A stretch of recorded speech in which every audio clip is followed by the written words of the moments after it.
안녕하세요. 네. 자, 목요일은 중개사법입니다. 매번 이제 요일마다 과목이 바뀌니까 이제 조금씩 숙지를 하고 계셔야 돼요. 그래서 책 같은 거 막 헷갈리게 갖고 이러면 안 되니까. 자, 지난번에 우리가 이제 중개사무소에 관한 내용들을 했는데요. 이제 이겁니다. 여러분들이 실제 현장에서 제일 많이 쓰는 법률이 제 과목이에요. 그 이름 자체가 공인중개사법이고, 그럼 지금 이제 중개사무소를 어떻게 운영하느냐는 방식이거든요. 내용 자체가. 그래서 이제 중개사무소는 우리 하나밖에 못 두죠. 근데 법인은 분사무소 가능하죠. 근데 법인은 분사무소는요, 신고된 사무소예요. 그러니까 이제 우리가 등록하는 사무소를 중개사무소라고요. 그럼 중개사무소라고 딱 나오면 무조건 등록한 사무소라 생각하면 돼요. 그러니까 이제 우리가 법인이든 개인이든 등록은 무조건 하나밖에 없어요. 1인 1등록 체계입니다. 무슨 말 알죠? 그래서 이제 이렇게 되는데, 그러면 등록된 부분은요, 사무소가 1등록 1, 2사무소입니다. 근데 법인이 예외적으로 분사무소를 둘 수 있다는데, 이 법인의 분사무소는 신고된 사무소를 했죠? 등록하는 게 아니에요. 그러니까 이제 이게 등록한 사무소는 하나밖에 못 둔다. 예외가 없어요. 네, 그런 기본 개념이 있었고, 그 다음 우리가 이제 사무소를 설치하고 나면, 이제 중개사무소를 이제 운영을 어떻게 하느냐인데, 우리 직원 뽑아야 되죠. 근데 그 고용인이라고 그래요. 고용인에 대해서 책임을 집니다. 고용인의 업무상 행위는 우리 개공회의로 본다 해서 민사 책임도 부담하고 형사 책임 부담하고 행정 책임도 부담하죠. 그 이제 상세한 내용들은 아마 1, 2월 가면 아주 구체적으로 판례까지 해서 다 할 거예요. 이제 지금은 개념만 조금 잡아 놓으시면 돼. 그 다음에 이제 겸업 범위 있었죠. 겸업. 개인들은 겸업 범위가 없어요. 그럼 개인은 중개사무소 하시면서 투잡을 하든 쓰리잡 하든 상관없어요. 저도 예전에 아주 많이 했을 때는 포잡까지 해봤어요. 어떤 분들이 포잡하면 돈 많이 벌었겠네. 아니에요. 돈을 못 벌어서 내게는 하는 거예요. 하나 가지고 돈 많이 벌면 누가 여러 개 하겠어요. 그죠? 그러니까 이제 그게 개인은 겸업 제한이 없다는 건데, 법인만 제한이 있죠. 법인은 중개업 이외에 6가지 업무밖에 못해요. 그게 이제 상업용 건축물이나 주택의 임대 관리 또는 관리 대행, 분양 대행, 토지에 관한 실제 상담 있죠, 상담. 이런 것들. 또 개공을 대상으로 한 경영기법 제공, 프랜차이즈 같은 거나 아니면 이사업체를 소개한다든지 경매, 공매 대상 부동산 가능합니다. 요 겸업 범위는 7가지를 꼭 외우셔야 돼요. 항목은. 근데 제가 말씀드린 11월, 12월에 너무 외우려고 안 해도 돼요. 그럼 언제부터 외웁니까? 근데 1월부터 외우면 돼, 1월부터. 본격적으로 외우는 1월부터. 자, 그 다음 여러분들이 이제, 중개사무소에 그러면 그 업무 내용까지 보셨고, 또 우리는 매물이 만약에 확보가 되면요, 광고해야 되잖아요. 광고할 때는 그 명시 항목이 있습니다. 제가 간단하게 명소 연등이다 얘기했는데, 명칭, 소재지, 연락처, 등록번호요. 그 모든 광고에는 이 내용은 다 들어가야 돼요. 근데 인터넷으로 광고하는 사람들은 중개 대상물, 부동산을 정확히 명시하려 되어 있습니다. 그럼 거기는 중개사무소하고 중개대상물을 같이 이제 병기하는 거죠. 그렇게 이제 명시하는 것. 그 다음에 부당한 표시 광고에서는 안 되고, 개공 아닌 사람들은 당연히 표시 광고에서는 안 됩니다. 그죠? 개공만 이제 표시 광고할 수 있다는 것 아셔야 되고. 그 다음에 중개사무소의 명칭이 있잖아요. 명칭은 상호입니다, 상호. 우린 공사사무소나 부동산 중개라는 문자를 써야 되는데, 부칙상의 개공 아시죠? 자격증 없으신 분들, 그분들은 공사사무소라는 문자를 쓸 수 없습니다. 그죠? 그리고 우리가 이제 인터넷 광고할 때는요, 국토교통부 장관이 그 인터넷 광고에 대해서는 모니터링을 합니다. 모니터링이 사실 한글로 이게 해석하기가 너무 힘들어가지고 법 조문에도 그냥 모니터링이라고만 표현합니다.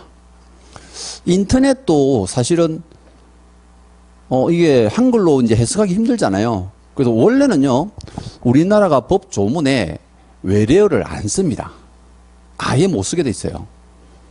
근데 인터넷을 한글로 그러면 어떻게 쓸 거냐 이거지. 순수하게 해석하면 내부망이잖아요. 근데 우리 일반인들한테 내부망에 광고하는 경우는요, 뭔 말인지 더 못 알아듣잖아요. 그러니까 이제 인터넷이라는 단어도 쓰고, 거기다가 이제, 그러니까 이런 거죠. TV, 텔레비전이나 라디오 같은 경우도 외래어인데 한글화 됐잖아요. 다르게 표현을 안 하잖아. 그것처럼 된 거예요. 그래서 이제 인터넷, 모니터링 이런 것들 이제 외래어지만 법률에서 이제 사용되는 외래어. 보시면 돼요. 근데 모니터링은 이제 국장이 하는데, 요거 나중에 이제 상세한 절차는 따로 배우게 됩니다. 그죠? 지난주에 여기까지 했고요. 오늘은 진도가 86페이지입니다. 86페이지. 자, 중개사무소에 이전 신고돼 있잖아요. 뭐, 말 그대로 여러분들은 이전 신고는 이사 가는 겁니다. 근데 요 이전 신고 자체가요, 우리가 집을 이사하는 거랑 거의 같습니다. 그럼 예전에 우리가 집을 이사할 때 절차가 굉장히 복잡했죠. 얼마나 복잡했습니까? 지금 뭐, 저 나이 또래보다 많은 사람들이 늘 알 건데, 예전에 이사 갈 때는요, 내가 이사 갈 장소에 집을 구하고 먼저 와야 돼요. 다시 돌아와요. 그래서 내가 살고 있는 곳에 읍면동에다가 전출 신고를 해야 돼요. 그럼 전출 신고하면 거기서 서류를 둬요. 그럼 서류 받아가지고 이사 가서 거기다가 이제 내가 이사 간 곳에 이제 읍면동에다가 전입 신고를 해요. 무슨 뜻인지 알죠? 그럼 2번이나 왔다 갔다 해야 돼요. 근데 요즘 그런 사람 아무도 없죠. 이게 행정 전산화가 됐기 때문이에요. 뭐 오래전 얘기지만 그게 이제 행정 전산화가 되면서부터는 우리가 이사하고 난 뒤에 그냥 전입신고 한번 하면 끝이죠. 중개사무소 똑같아요. 그럼 중개사무소도 이사하고 나서 내가 이사 간 곳에 가서 어때요? 신고하면 끝이에요. 이 말은 사후신고입니다. 사후신고. 근데 이제 절차가 경우의 수가 3가지 있어요. 자, 우리 중개사무소는 등록관청 관할구역 내에 둔다 돼 있는데 그 등록관청이 시군구죠. 그럼 시군구 안에 중개사무소가 있는데 동일한 시군구에서 계속 옮겨 다니는 거예요. 요 한 가지가 있고요. 2번째는 그 시군구 관할구역 밖으로 지나는 게 있어. 그럼 남구를 아예 벗어나는 거죠. 그 2번째 케이스가 있고요. 그다음에 법원에 이제 분사무소 이전이 있어요. 분사무소. 그 3가지가 절차가 조금씩 다릅니다. 그걸 이제 차이 나는 것들만 잘 숙지하면 돼요.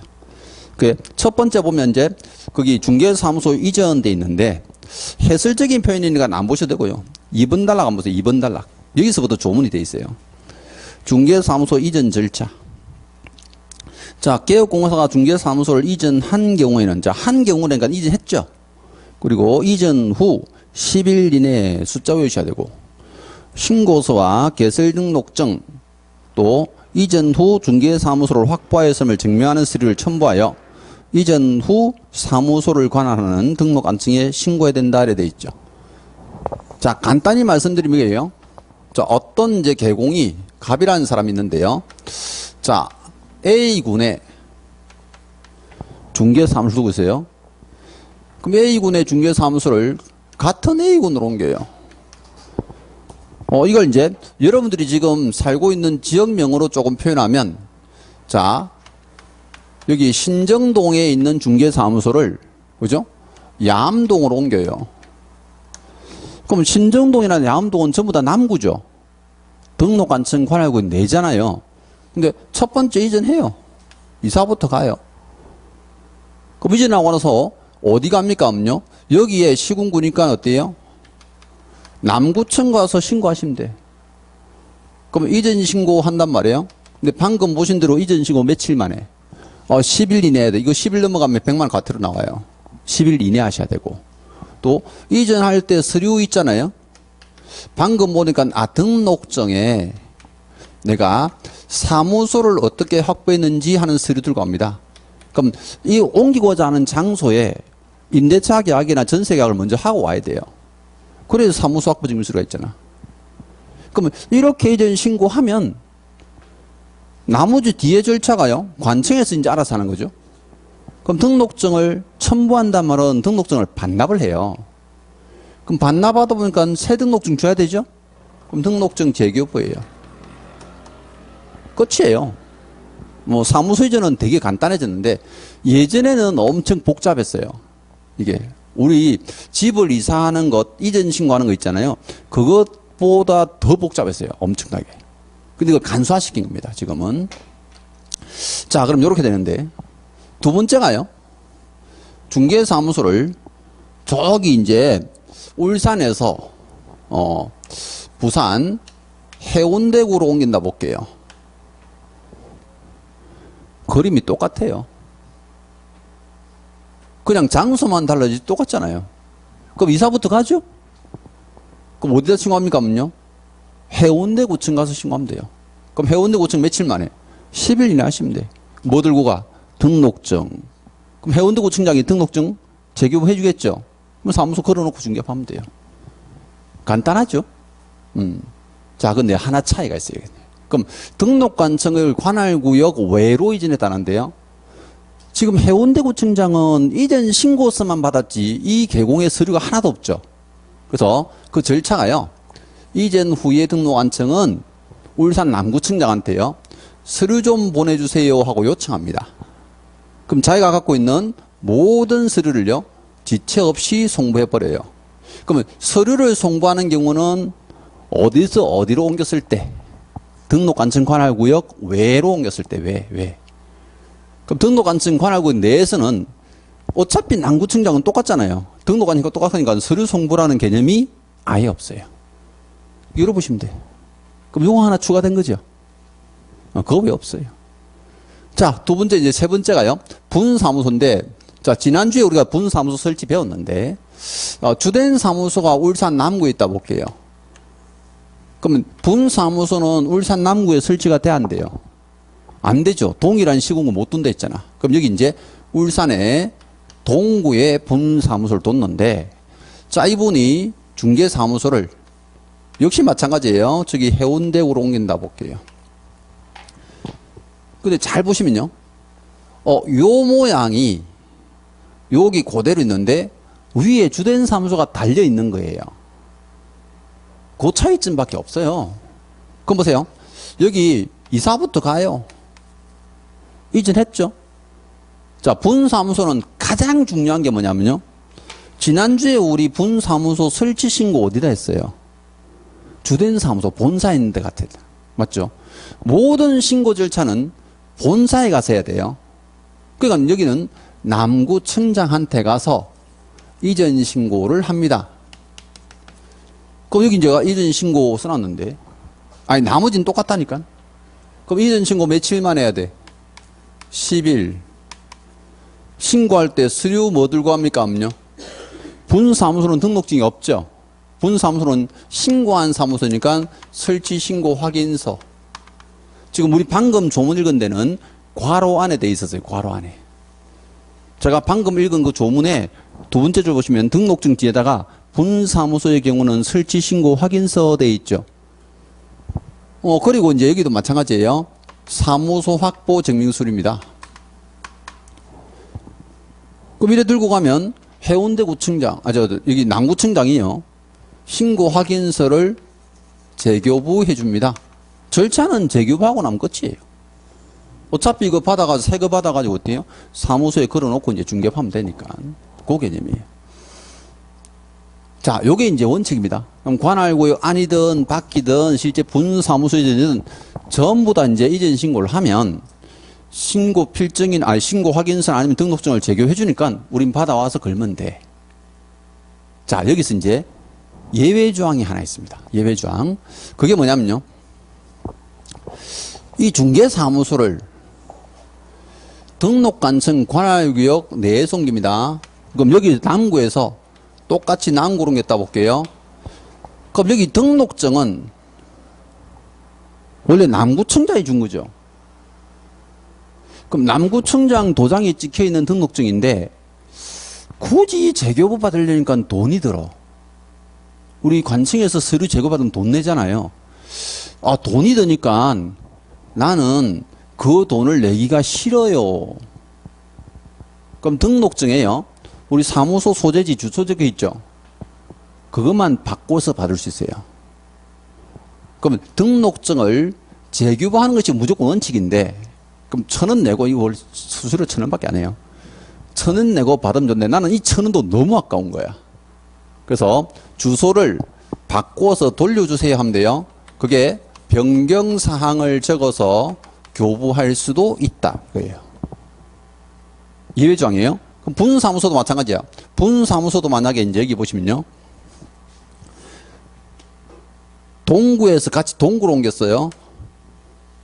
그럼 신고 확인서를 재교부해 줘야 되는데 주소만 바꿔서 돌려받고 싶잖아요. 이쪽도 뭐예요? 변경사항을 적어서 교부할 수 있다 돼 있습니다. 이렇게. 근데 제가 이제 이 예외조항은 왜 말씀드리냐면요. 이전 신고가 지금 보시는 대로 지금 제목에 보면 매년 나오잖아요. 얘가 정답이 한 80%예요. 원칙보다는 예외조항을 정답으로 엄청 많이 써요. 자, 그거 이제 확인해 보면요. 자, 쌍갈 1번 가보세요. 쌍갈 1번. 이전 신고 처리를 자. 동그라미 1번 봅니다. 등록관청 관할 지역 내에서 이전 신고인데 신고받은 등록관청은 그 내용이 적합한 경우는 등록증을 재교부해야 한다 되어 있죠. 그럼 재교부해야 돼. 근데 다만 보세요. 등록관청 관할 지역 내에서의 이전이므로 등록증에 변경사항을 적어 교부할 수 있다. 그럼 여기서 말하는 변경사항은 주소 바꿔서 돌려준다는 거예요. 근데 실제로 현장에서는요. 주소 바꿔서 다시 돌려받는 사람 없어요. 왜냐하면 등록증에 그 빨간 줄 긋고 막 손으로 써야 되거든, 주소를. 등록증 지저분해져가지고. 1,000원 내고 이제 대부분 다 재교부 받는데, 보시는 대로 이제 법 조문은 이렇게 돼 있죠. 종이 한 장 1,000원도 아끼려면 이렇게 하라는 거예요. 자, 그 다음 오른쪽에 이제 10절 갑니다. 제10절. 제목이 휴업 또는 폐업 신고인데, 절대 안 빠지고 매년 나오는 거예요. 반드시 나오는 한 단어입니다. 근데 조문도 몇 줄 되지도 않습니다. 그럼 여러분들이 보세요. 이제 11월, 12월에는 용어를 이제 정확히 알고 개념을 파악하기 위해서 이제 공부를 하고 있는데, 휴업이라는 단어 모르는 사람 없죠? 그죠? 또, 폐업이라는 단어 모르는 사람 없어요. 휴업은 쉬는 거고 폐업은 문 닫는 거죠. 근데 여기서 이제 한 가지 아셔야 될 게 뭐냐면, 우리가 중개사무소 등록을 하고 업무를 시작해야 되잖아요. 근데 등록한 사람이 업무를 개시하지 않고 가만히 있어요. 그러면 이건 뭐로 본다? 휴업으로 본다 돼 있어요. 무슨 말 알죠? 아, 그러면 내가 중개업을 하다가 중간에 쉬는 것도 휴업인데 등록을 받고 업무도 안 하고 가만히 있으면 전부 다 휴업으로 보는구나. 근데 보세요. 폐업을 한 사람은 문 닫았죠, 완전히. 그럼 등록이 사라져요. 그럼 폐업한 사람이 다시 중개업하고 싶다면요. 재등록을 하셔야 돼. 등록을 해야 돼. 근데 휴업한 사람이 다시 업무를 하고 싶다면요. 재개신고를 해야 됩니다. 그럼 여기서 말하는 재개신고라는 개념은요. 휴업 신고한 사람이 하는 신고예요. 휴업 신고하고 난 뒤에 내가 재개업을 하고 싶다면요. 재개신고한다 돼 있어요. 그 다음에 내가 휴업 신고를 한번 했지만 휴업 기간을 연장하고 싶죠. 그러면 요걸 뭐라냐면요. 휴업 기간 변경 신고라고 합니다. 그럼 내가 이제 나 4개월 쉬겠습니다 했잖아요. 근데 쉰다고 했지만 다시 이제 재개할 만한 여유가 안 돼. 뭐 몸도 좀 아프고 그래서 한 달 더 연장해 주세요 하고 신고해야 되죠. 그게 뭐냐면 휴업 기간 변경 신고예요. 자, 그럼 요 단어는요. 요 네 가지의 이제 신고 절차 가지고 매년 한 문제 내는 거예요. 그럼 첫 번째가 이제 휴업 신고, 두 번째가 폐업 신고, 재개 신고, 변경 신고예요. 용어는 다 아셨죠? 이제 조금 더 상세히 설명해봐. 이런 사람이 있으면 마음속으로. 더 이상 설명할 게 없어요. 자, 근데 여기서 이제 첫 번째가 휴업 폐업 관련 신고인데, 그 첫 번째 줄 뒤에 그러나부터 보세요. 자, 3개월을 초과하는 휴업. 괄호 안에요. 중개사무소에 개설 등록 후 업무를 개시하지 아니한 경우를 포함한다 돼 있죠. 그럼 봐. 등록하고 업무를 개시하자는 것도 휴업이라고 본다는 거예요. 그래서 이제 3개월을 초과하는 휴업이나 폐업 또는 휴업한 중개업을 재개 또는 휴업 기간을 변경하고자 하는 때는 부동산 중개업 휴업, 폐업, 재개, 휴업 기간 변경 신고서 서식이 있어요. 법정 서식에 의하여 등록한 층에 미리 그 사실을 신고해야 된다. 자, 미리라고 했으니까 뭐예요? 사전 신고예요. 근데 방금 읽은 조문에요. 보세요. 이 3개월 초과라는 단어 보이죠? 제가 사실 뭐 초등학교처럼 이상, 이하, 초과, 미만 이런 걸 설명할 건 아닌데, 자, 이상 반대말이 뭐예요? 이러니까 법에서 다 틀리는 거야. 아, 미만이에요. 정신 바짝 차리죠. 그죠? 이게 반대말이에요. 또 이게 이제 실제 초과 반대말은 이하죠. 그래서 법에서는 이걸 굉장히 따져요. 여러분들이 실제 아주 쉽게 넘어가는 것도 굉장히 많이 따져요. 그래서 보세요. 3개월 초과돼 있잖아. 그럼 지금 이상이나 이하는 그 숫자를 포함시키죠. 그 초과 미만은 포함되지 않죠. 이러다 보니까 3개월을 넘는 경우에만 휴업신고하라는 거예요. 그럼 3개월 이하는 휴업신고를 안 한다는 거야. 그럼 여기 2개월 휴업할 때도 신고해야 된다 틀렸죠? 아, 지문은 간단해. 근데 이걸 빼고 낸단 말이야. 초과란 단어를 빼고. 그럼 3개월 휴업하는 경우에 신고해야 된다? 틀렸잖아. 수험생들이 이제 숫자만 자꾸 외워보면 이제 이런 문제가 생기는 거예요. 휴업은 3개월 이러다가 이 초과라는 글자가 빠져 있는데도 이제 느낌이 안 오는 거야. 왜? 숫자는 열심히 외웠으니까. 그래서 이제 여기서는 3개월이라는 단어보다요, 이게 초과라는 단어를 더 조심해야 돼요. 근데 방금 보신 대로 이제 요 네 가지는 미리 신고해야 된다 돼 있죠? 그럼 미리니까 어때요? 아, 사전 신고구나. 방금 우리 이전 신고 배웠잖아요. 이건 사후 신고죠. 이전하고 난 뒤에 신고했잖아요. 근데 이거는 미리 신고니까 사전 신고예요. 그럼 보세요. 요거 사전 신고를 사후 신고처럼 내는 거예요. 개업공사가 폐업을 한 경우에는 지체 없이 신고해야 된다. 틀렸잖아요. 폐업을 하고 나서 신고하는 게 아니고 폐업하기 전에 미리 신고해야 된다. 이렇게 나와야 되잖아. 이 휴업폐업 조문은요, 매년 한 문제가 나오다 보니까 조문을 굉장히 까다롭게 만들어내요. 출제를. 조심하셔야 돼. 자, 그 다음에요. 휴업폐업 신고, 재개 변경 신고 절차가 이제 똑같은데, 방금 보신 대로 휴업폐업 신고서 있죠. 여기도 재개 변경 신고서 있죠. 그럼 서식 내면 돼요. 근데 여기서 조심할 거는요, 휴업폐업 신고를 할 때는요, 등록증을 첨부하라 돼 있어요. 그 분사무소는 당연히 설치신고 확인서인데, 이 등록증을 첨부한다는 의미가 뭐냐면요, 중개사무소에 등록증 놔두지 말고 반납하라는 거야. 그래서 이제 거기 상세한 절차를 한번 볼게요. 자, 88페이지 넘어가서. 자, 88페이지 그 동그라미 1번의 휴업 한번 보세요. 개업공사가 3개월을 초과하는 휴업, 괄호는 똑같아요. 중개사무소 개설 등록 업무를 개시하지 아니한 경우를 포함한다.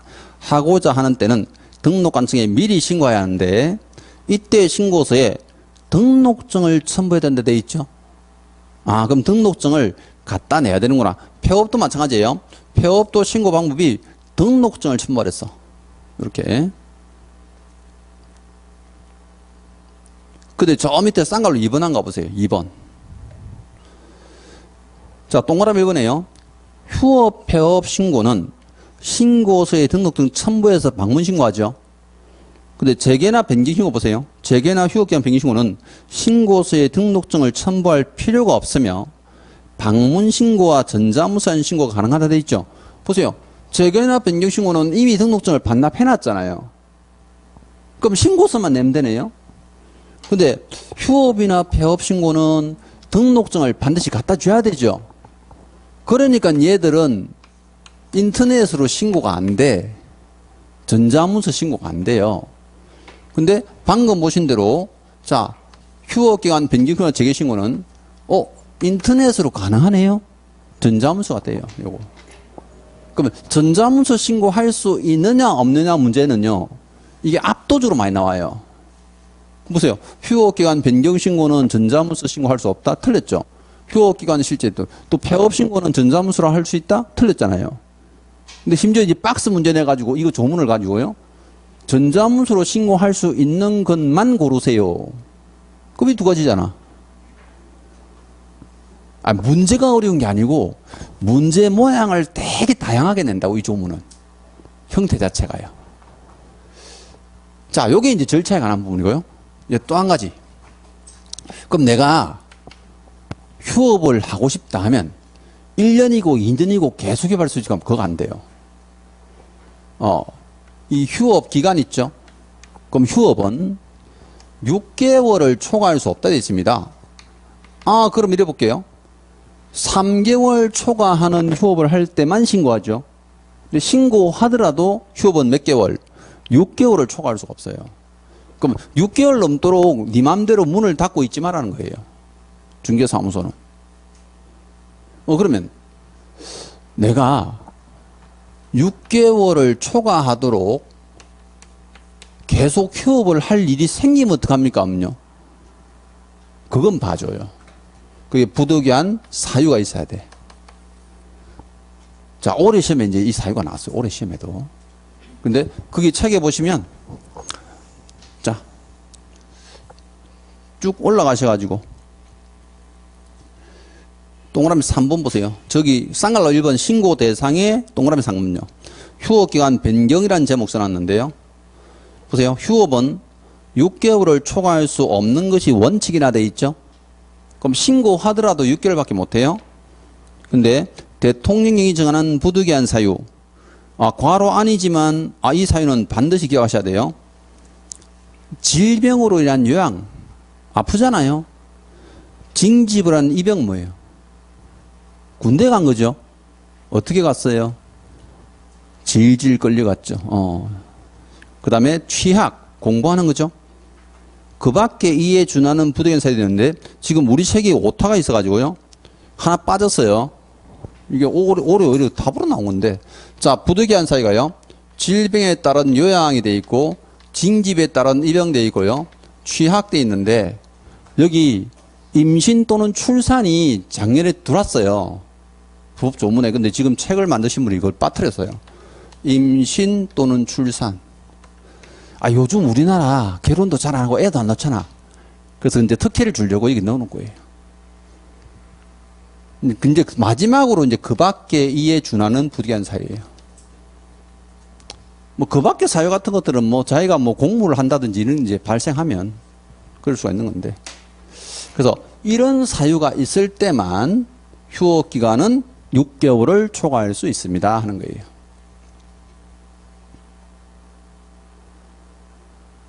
사실 군대 간 애를 그죠?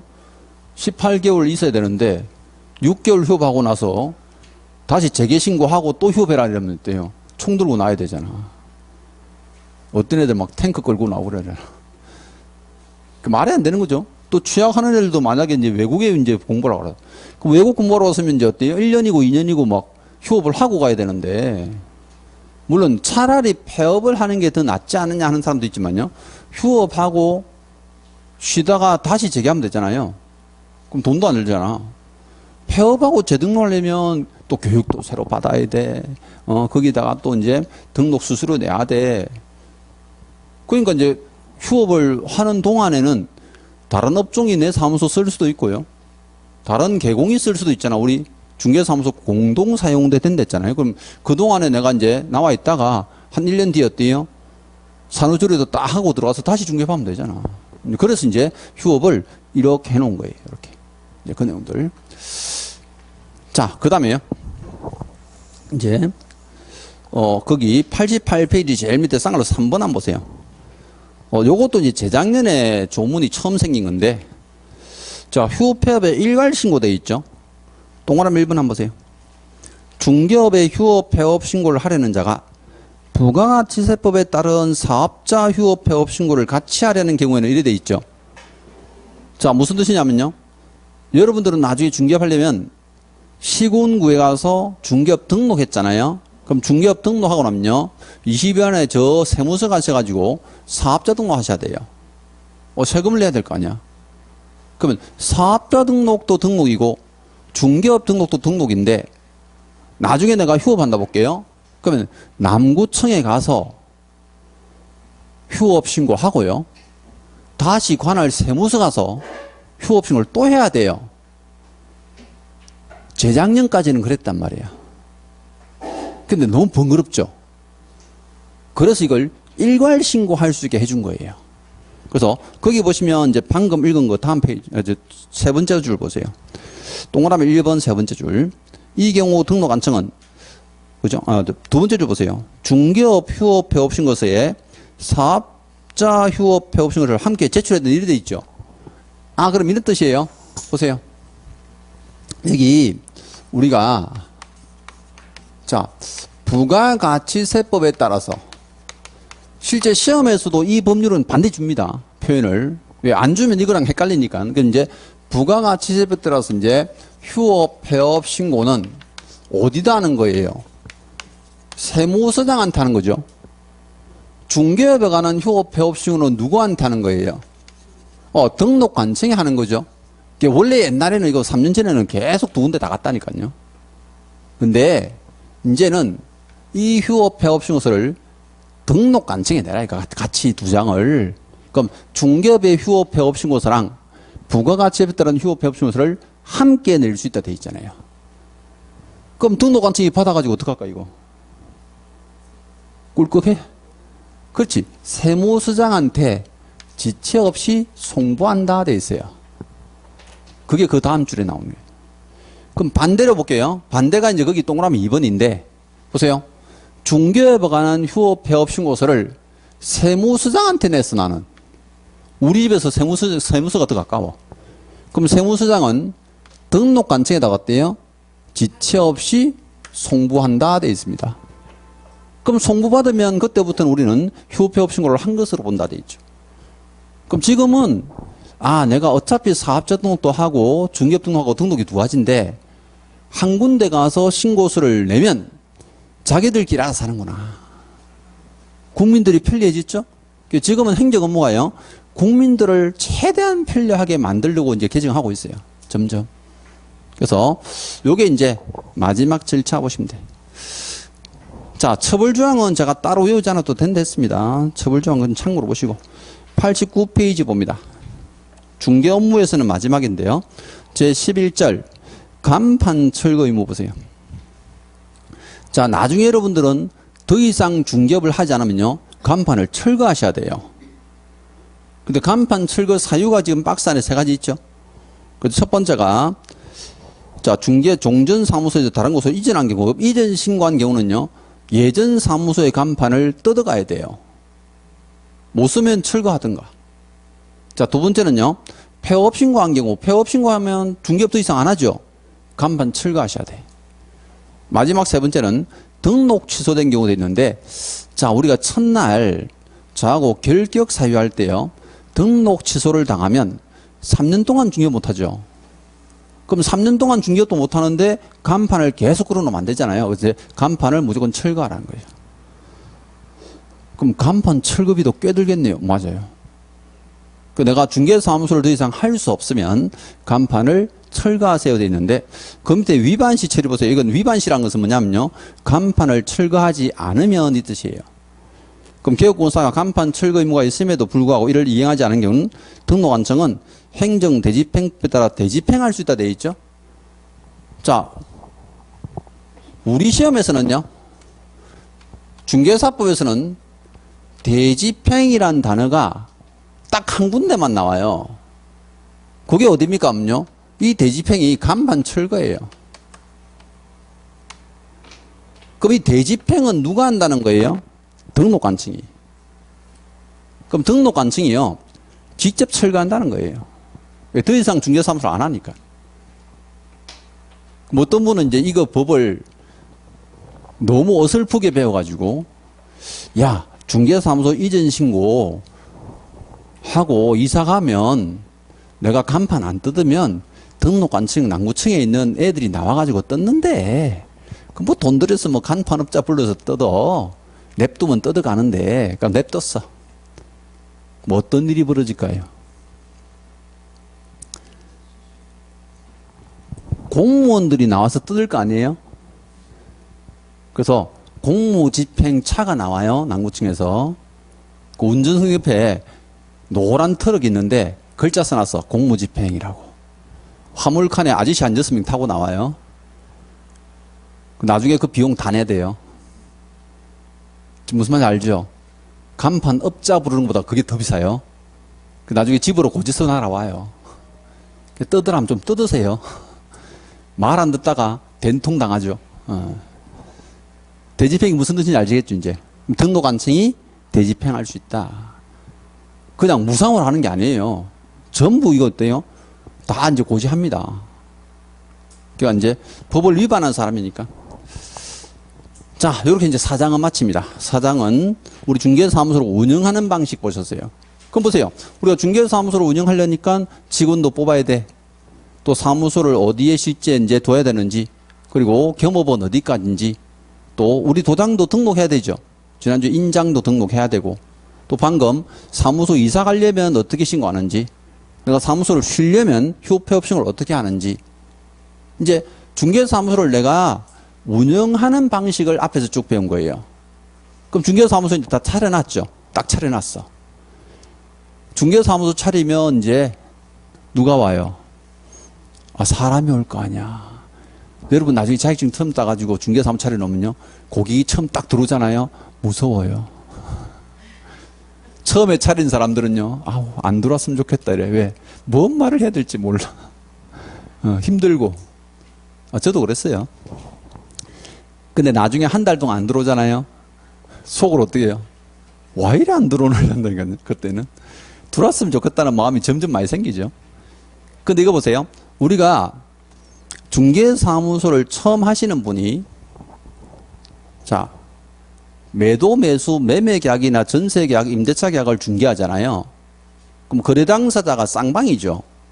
그러면 쌍방 중에서 매도가 먼저 와요, 매수가 먼저 와요? 매수가 먼저면 물건도 없는데 매수가 먼저 오면 어떡해. 그럼 법도 만들 때 이게 시나리오가 있단 말이에요. 여러분들이요, 사실 몰라서 그렇지 법만큼이나 이게 시나리오를 철저하게 순서대로 지키는 곳이 없어요. 뒤죽박죽 되면 왜 국민들이 이해를 못 하거든요. 그럼 지금 이랬었는데, 자, 중개사무소 차려놨어. 그럼 차려놨으니까 매도인, 임대인이 딱 찾아오는 거야. 그럼 매도인, 임대인 찾아오면 보통 뭐예요? 인사하고 커피 줘야지. 그죠? 근데 매도 의뢰받잖아요? 그걸 이제 어떻게 내가 처리할 것이냐 하는 거예요. 그게 이제 5장을 보세요. 90페이지 보면 개업공사의 의무와 책임인데, 자, 1절은 아주 가볍게 봅니다. 왜? 개공 등의 기본 윤리는 시험에 거의 출제를 잘 하진 않습니다. 근데 제목만 볼게요. 윤리적 의무 돼 있죠? 자, 품위 유지하셔야 돼. 우리는 품위 유지 의무가 있어요. 고객이 찾아오는데 핫팬츠 바람으로 있으면 안 되겠죠? 품위 유지하시고. 두 번째는요, 신의 성실 의무 돼 있죠? 신의 성실하셔야 돼. 믿음을 줘야 되죠.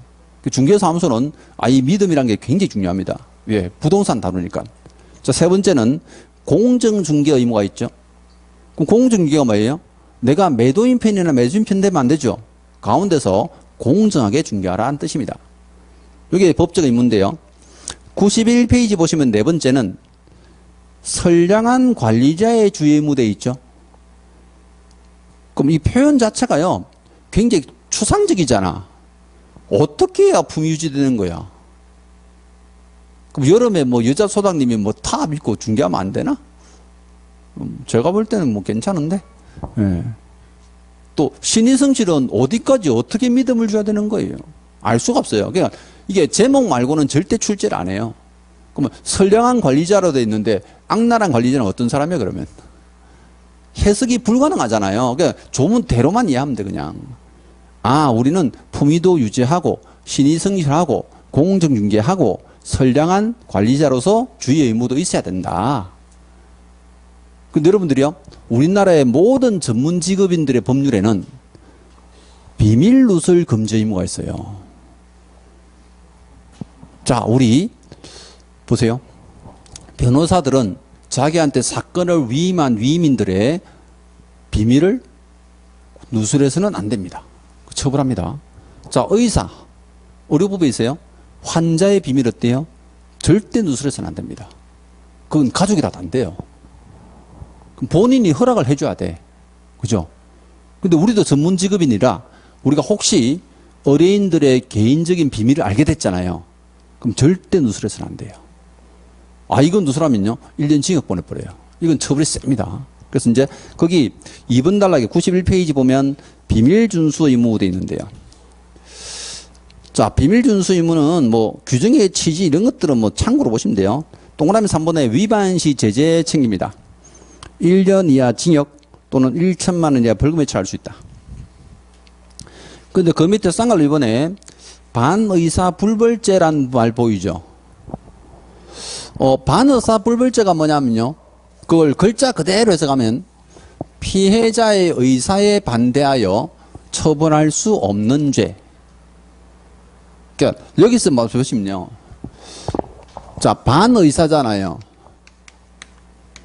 그럼 피해자의 의사에 반대해서 이 말이죠. 불벌 뭐예요? 처벌을 못하는 이 말이잖아요. 그럼 피해자의 의사에 반대해서는 처벌하지 못한다. 근데 표현이 표현이 어쨌든 이게 힘들어서 그렇지 내용은 간단한 거야. 보세요. 제가 만약에 사람을 때렸어. 이게 형법상 폭행죄도 죄잖아요. 그럼 처벌한단 말이야. 형사처벌하죠. 근데 맞은 사람이요, 저를 부르더니 합의 보자, 합의. 그러니까 내가 그래, 그럼 합의 보자. 500원 줄게.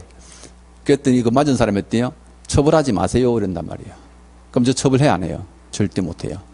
그래서 우리나라는 반의사 불벌죄가 많아요. 명예훼손죄 아니면 협박죄 많습니다. 그 전부 다 합의 보는 거야. 그럼 이것도 마찬가지예요. 제가 어린이들의 비밀을 누설했어. 그럼 처벌하죠. 일단 처벌하는데 그 어린이 오셔가지고 어때요? 처벌하지 마세요. 이러면요, 처벌 못 해요.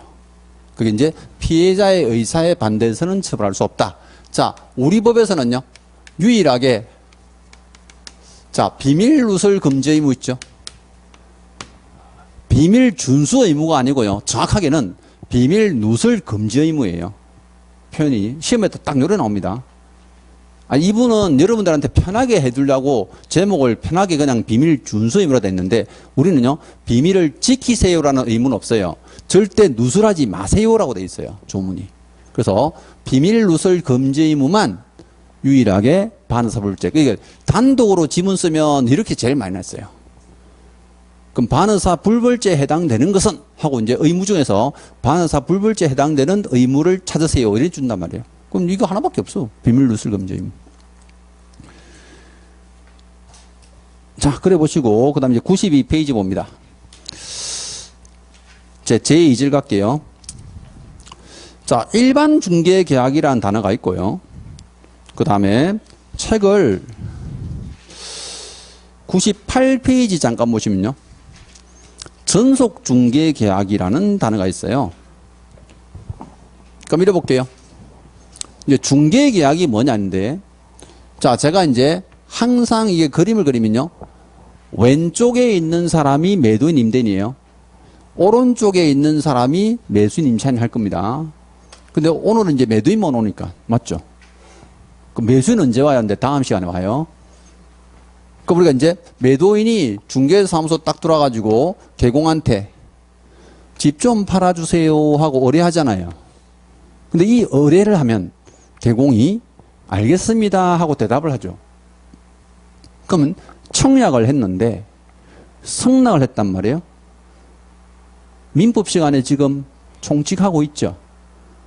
청약은 계약을 청했다라는 뜻이잖아요. 그럼 승낙은 승인하고 허락했다 이 말이잖아. 그럼 두 사람 사이에 계약을 청하고 허락했으니까 계약이 성립하겠네. 둘이 맞잖아요. 근데 이 계약 이름이 뭡니까?면요. 중개계약이야. 이게 중개계약이라는 뜻이에요. 나중에 여러분들이요, 이거 지문에서 엄청 헷갈려 해요. 왜? 그러면 매도인하고 매수인 사이에 체결되는 계약을 뭐라 합니까?면요. 매매 계약인데 우리나라의 모든 부동산의 계약을 통칭해서 뭐라 하냐면요. 거래 계약이라고 그래요. 이 두 사람이 맺는 계약은 거래 계약이고 오늘 거래 계약까지 갈 거거든요. 그러면 중개 계약과 거래 계약이 지문에 나오면 똑같은 계약인 줄 알고 엄청 헷갈려 해 이거. 그러면 이건요. 거래 당사자가 맺는 계약이라서 이름이 거래 계약이고 중개하는 사람하고 맺는 계약이라서 뭐예요? 중개 계약인 거예요. 그래서 계약 이름부터 아주 조심해야 됩니다. 근데 방금 제가 제목을 보여드렸듯이 우리나라 중개 계약은요. 일반 중개 계약과 전속 중개 계약 두 가지가 있어요. 법 조문에. 근데 여러분들이 지금 책을 보시면 92페이지에 그 중개 계약이 일반 중개 계약인데 일반적 정의 써놨고요. 93페이지에 쌍갈로 2번에 중개계약의 법적 성질이 돼 있고 또 쌍갈로 3번에 중개계약의 유형 써놨잖아요. 아 이거 시험에 안 나와요. 전부 다 학문이지 이건 법률이 아니야. 그럼 어디가 나옵니까? 하면요. 저 94페이지예요. 94페이지에 이제 2번 단락에 그 위에 표도 안 봐도 돼요. 위에 표에 뭐 핵심 써놨잖아요. 핵심이라는 단어 지우고요. 그냥 아무 의미 없으면 쓰면 돼. 그럼 이번 단락에 일반 중개계약이라는 이제 오픈 리스팅이라고 영어가 돼 있는데 거기 어이 동그라미 1번하고요. 그다음에 쌍갈로 2번, 3번, 4번이에요. 우리 시험에 나오기는 요거는 동그라미 이번에 평가도 안 나와 이거는. 제가 말씀드렸잖아. 첫날 얘기했잖아. 시험에 안 나올 거는 아예 처음부터 안 한다고. 아예. 딱 시험에 나올 것만. 시험에 나올 것만 해도 뭐 지금 양이 많은데. 그죠? 그럼 나중에 제가 5, 6월달 가면 이제 요약집을 쓰거든요. 그럼 이런 거 싹 빼고 써요. 아예 시험에 안 나올 거는 처음부터 아예 싫지도 않아. 아예 처음부터. 그래서 가끔 판서를 이제 하면요. 필기하시는 분 계신데 필기 안 해도 돼요. 그 필기하면서 쫓아오다 보면요. 강의가 안 들려요. 필기 아예 하지 마세요. 그죠? 나중에 원래는 강사들이 다 정리해서 드려요. 특강 자료도 만들어주고, 뭐 문제도 만들어주고 하는데, 그 만들어 드리는 것만 따라와도 한도 끝도 없어요. 사실은. 그걸 잘 따라오기만 하면 10월 달에 합격해요. 근데 거기서 더 하려고 하면, 욕심을 부리면 떨어져요. 이게. 사람은 이제 능력치라는 게 있어가지고 그러는데. 자, 그러면 개념부터 설명해 볼게요. 그럼 일반 중개계약은 이렇게 생각하면 돼. 일반적으로 가장 많이 하는 중개계약이다. 그럼 보세요. 중개계약은 의뢰인과 개공의 이제 실제 계약이니까 의뢰했다는 얘기잖아요. 그럼 우리 어떤 식으로 의뢰해요? 그럼 A라는 사람이, 그죠? 개공 갑한테만 가요? 다른 사무소도 같이 가요? 그 다른 사무소도 가잖아. 그럼 개념은요. 의뢰인이 불특정 다수의 개공한테 의뢰하는 거예요. 그리고 가장 먼저 거래 계약을 체결시켜주는 사람에게만 보수를 주죠. 우리 다 이렇게 하잖아요. 그게 일반 중개계약이에요. 아, 우리나라에서 제일 많이 이루어지는 거구나. 그럼 내가 중개사무소 3군데 내놓고 그 중에 한 군데에서 계약 딱 시키면 거기만 보수 주죠. 그게 일반 중개계약이야. 일반. 개념은 이래요. 그럼 전속 중개계약은 뭡니까 하는데요. 전속이라는 글자가 무슨 뜻이에요? 전속. 네, 독점했다는 뜻입니다. 독점. 그죠? 그럼 이거는요. 의뢰인이 우리 법 조문상 표현은요. 특정한 개공이에요. 그러면 특정한 개업공사에 하나여 의뢰하는 계약을 우리는 전속 중개 계약이라고 한다. 이렇게 되어 있습니다. 개념은 이해했죠? 요거. 그럼 여기서 이제 가장 구분할 거 보세요. 의뢰인 입장에서 보면 여러 군데 내는 게 유리할까요? 아니면 한 군데 주는 게 유리할까요? 그 우리나라 사람들 이제 그것 때문에 사고가 많이 나는 거예요. 보세요. 일반 중개계약을 하면 이 세 사람은 경쟁적으로 이 부동산을 빨리 팔아야 되죠. 무슨 말 알죠? 경쟁을 시키잖아요. 그럼 단 하루라도 빨리 파는 사람이 보수를 받잖아. 무조건 빨리 팔라 한다니까. 금액을 낮추든가 말든가 그냥. 부동산이 좋든가 말든가 그냥. 매수인이 실제 어때요? 부실하든가 말든가 그냥. 무조건 빨리 팔려고 하잖아. 그 우리나라가 부동산 사고가 진짜 많은 거예요. 근데 일반 중개계약은요, 대한민국에만 있어요. 아예 미국이나 유럽에는 아예 없어요. 거기는 전부 다 뭐예요? 전속 독점한단 말이에요. 그럼 내가 만약에 미국 가가지고 내가 집을 팔 게 있어가지고 중개사무소 부동산 사무실 갔어. 물론 거기는 개인 중개사무소도 거의 없어요. 전부 다 우리나라처럼 막 법무법인이에요. 그럼 중개사무소 와서 내 집 좀 팔아주세요 하니까 오케이 하잖아요. 그럼 전속 계약 맺읍시다 하고 서류 준다니까요. 그럼 나는 당신한테 전속권 주기 싫고 나 다른 데도 맡길 거야 하면요. 나가 이럽니다. 처음부터 받질 않습니다. 그럼 다른 집 가도 똑같아요. 그럼 전속권을 주면 법적으로 이 사람이 의무를 다 해요. 사고 치면 배상도 다 하고 하잖아. 그러니까 책임 중개를 해주는 거야. 학문적으로는 그래 돼 있어요. 우리나라 사람들이 가장 많이 하지만 법률적으로 다툼이 제일 많고요. 전속권을 주면 책임 중개를 해준다라고 돼 있어요. 그래서 저는 거의 한 20년 가까이 부동산을 사고 팔기도 많이 했고 뭐 분양권도 사고 팔겠는데 무조건 한 사람의 개공한테만 줘요. 물론 그 사람이 다 수험생이지만 제 제자들한테만 줍니다. 왜요? 믿을만 하니까. 그 제자라고 다 믿진 않아요. 믿을만한 제자한테만 줍니다. 자, 이제 개념은 알았으니까 이제 보세요. 그러면 일반 중개계약을 했을 때요, 각 이 계공들 어떤 법적 의무가 있을까 없을까요? 아예 없어요. 법적인 의무가 없어요. 자, 이러다 보니까 나중에 이 의뢰인이 사실은 어때요? 손해를 봐도 그걸 증명할 방법도 없어요. 근데 전속 중개계를 하면요, 이 사람은 무조건 법적 의무를 다해야 돼. 자, 우리 시험에 요게 나옵니다. 그럼 의무가 아닌데 의무인 것처럼 잘 내요. 무슨 말 알죠? 의무인데 의무가 아닌 것처럼 잘 내고. 왜? 둘 다 똑같이 중개계약이잖아. 그럼 여러분들이 이제 중개계약에 관한 설명입니다. 틀린 것 고르세요 하고 문제 나오면요, 이게 앞에 일반 중개인지 전속 중개인지를 잘 봐야 돼요. 물론 지문에서 그렇게 바꿔내기도 하지만요, 두 개를 합쳐서 낼 때도 있어요. 중개계약을 체결한 계약공사는 정보를 공개해야 한다. X예요. 그건 전속 중개했을 때만 의무야. 지금 무슨 뜻인지 알죠?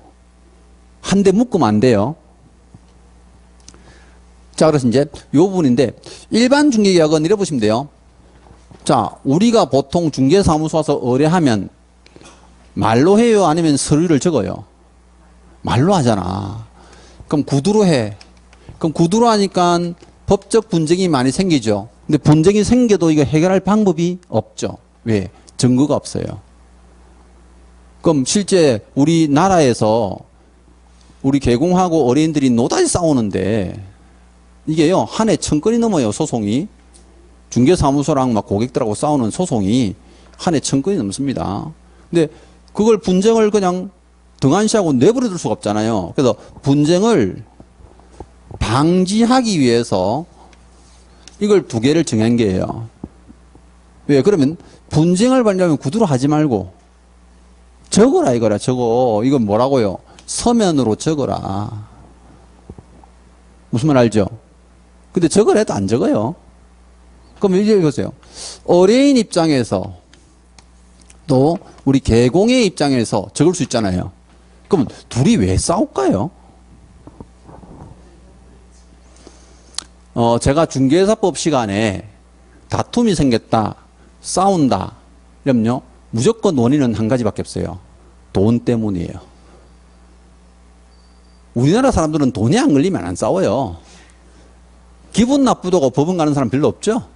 예, 물론 가정법원은 뭐 근데 솔직히 말하면 가정법원도 이유가 90%는 돈이야. 결국은 열어보면요. 돈이 대부분 나 성격 안 맞았잖아. 그럼 속으로는요. 위자료 많이 받아야지 이러고 있잖아. 결국 다 돈이 연결돼 있어. 그럼 결국 우리 의뢰인하고 개공이 이제 돈 때문에 싸우는데 그럼 의뢰인들은 왜 자기가 소송 걸까요? 이 개공한테 손해봤다는 거예요. 그럼 개공들도 소송하거든요. 의뢰인한테 그럼 왜 소송해요? 보수를 안 주는 거야. 계약을 시켰는데 보수 떼먹고 도망갔어. 무슨 말 알죠? 그게 돈 때문에 싸운다 이거야. 그러면 요게요. 의뢰인들은 자기가 손해보지 않으려고 개공한테 요청을 해요. 요청을. 그럼 무엇을 요청합니까? 하면요. 여기 네 가지를 적읍시다. 요 항목을 적읍시다 하고 요청할 수 있어요. 그게 지금 95페이지 제일 위에 있는 거예요. 쌍으로 3번에 일반 중개계약서의 기재사항.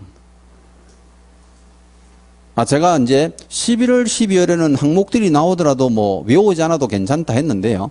요거 네 가지도 나중에는 결국 외우게 돼요. 왜? 이 항목을 가지고 단독 문제도 2번 냈어요. 그럼 제가 말씀드렸잖아요. 자, 우리는 지금 문제 자체가 전부 다 오지선다행이죠. 그죠? 그러면 이 한 문제를 만들기 위해서는요. 최소한 항목이 4개 이상은 나와야 되죠. 그럼 항목이요. 4개 이상으로 되어 있는 조문은 단독 문제를 한 번 이상은 다 냈어요. 전부 다. 그럼 이것도 봐봐. 1번, 2번, 3번, 4번 있죠. 그럼 여기다가 하나 뚱뚱 끼우면 답이 되죠. 그게 공법상 이용제한상 이런 거 낸다니까. 무슨 뜻인지 알죠? 그러니까 항목은 나중에 문제풀이 하면서도 외울 수 있어. 왜? 답으로 자주 나오는 항목들이 있어요. 근데 어쨌든 이런 것들을 의뢰인이 요청할 수 있다는 거죠. 중개자 성분의 뭐 위치 및 규모, 거래 예정 가격, 중개 보수, 그 밖에 준수 사항이 되어 있는데. 근데 개공 입장에서 볼게요. 그럼 개공은 의뢰인한테 지가 요청하는 건 아니잖아요. 맞죠? 그럼 개공도 의뢰인한테 네가 적어라. 지가 적어야 되는데 의뢰인들은 요청해서 개공이 적는 거고 그럼 개공은 의뢰인한테 어때요? 내가 이걸 적고 싶은데 적을랍니까? 하고 합의해야 되죠. 그럼 개공이 적을 때도 백지에다가 이거 적습니까? 아니지. 이게 법정 서식이 있어야 되는 거야. 개공은 그래도 봐봐. 조금 전에 우리 품위 유지하랬잖아.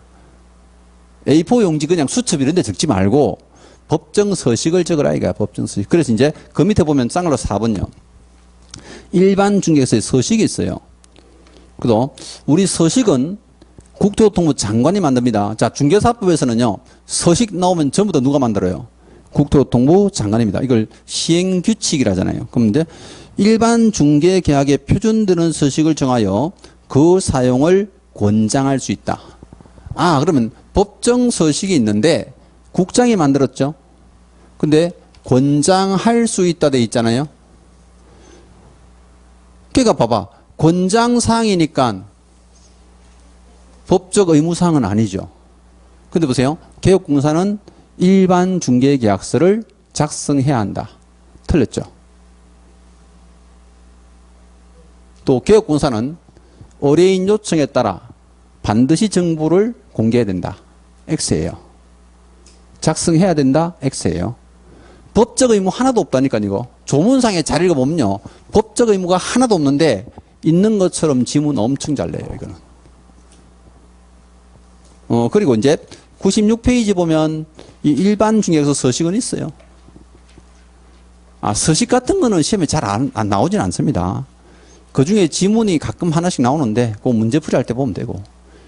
법정 서식이 있구나 정도 아시면 돼. 왜? 서식이 있느냐 없느냐는 한 번씩 물어봐요. 그럼 일반 중개에서 서식이 있다 이제 보시면 되죠. 자, 요게 일반 중개고요. 이제 10분 쉬었다가 이제 전속 중개계약 가죠.